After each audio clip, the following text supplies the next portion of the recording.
7 বছরের একটা ছোট্ট বাচ্চা তার মায়ের মৃতদেহকে নিয়ে হসপিটালে বসে আছে।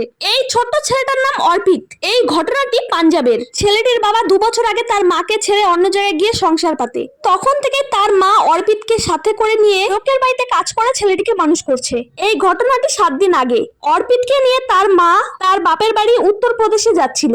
রাস্তার মধ্যে হঠাৎই তার মা অসুস্থ হয়ে পড়ে। এরপর তাকে হসপিটালে নিয়ে আসা হয় এবং হসপিটালে সে মারা যায়। এরপর হসপিটাল কর্তৃপক্ষ তার বাপের বাড়িতে ফোন করে এবং স্বামীর কাছেও ফোন করে, কিন্তু দুর্ভাগ্যের বিষয় কেউ তাকে একবারের জন্য দেখতে আসেনি। অর্পিত এখন খুব ছোট, বয়স মাত্র 7 বছর। সে তার মৃত মায়ের পাশে বসে আছে, হাসছে, খেলছে। কেউ যখন তাকে জিজ্ঞেস করছে সে বলছে আমার মা মারা গেছে। কিন্তু এই ছোট্ট ছেলেটি এখনো বুঝতে পারছে না যে তার মা আর কোনোদিনও ফিরে আসবে না। আমি ভাবছি এই দুনিয়া কতটা স্বার্থপর। এই পরিস্থিতিতেও মহিলাটির বাপের বাড়ির লোকজনও তাকে দেখতে আসেনি, এমনকি তার স্বামীও দেখতে আসেনি। ওই যে দেখতে আসলে যদি অর্পিতকে তাদের সাথে করে নিয়ে যেতে হয়। তবে একটা কথা কি জানো, মাথার উপর ঈশ্বর সবসময় আছে, যার কেউ নেই তার ভগবান আছে। অর্পিতের এই কঠিন পরিস্থিতিতে হসপিটাল কর্তৃপক্ষ তাকে অনেক সাহায্য করেছে। তারা পুলিশ প্রশাসন ডেকেছে এবং শেষ পর্যন্ত মায়ের শেষ কাজটাও তাকে দিয়ে করিয়েছে এবং তারা অর্পিতকে একটা আশ্রমে পাঠিয়ে দেয়।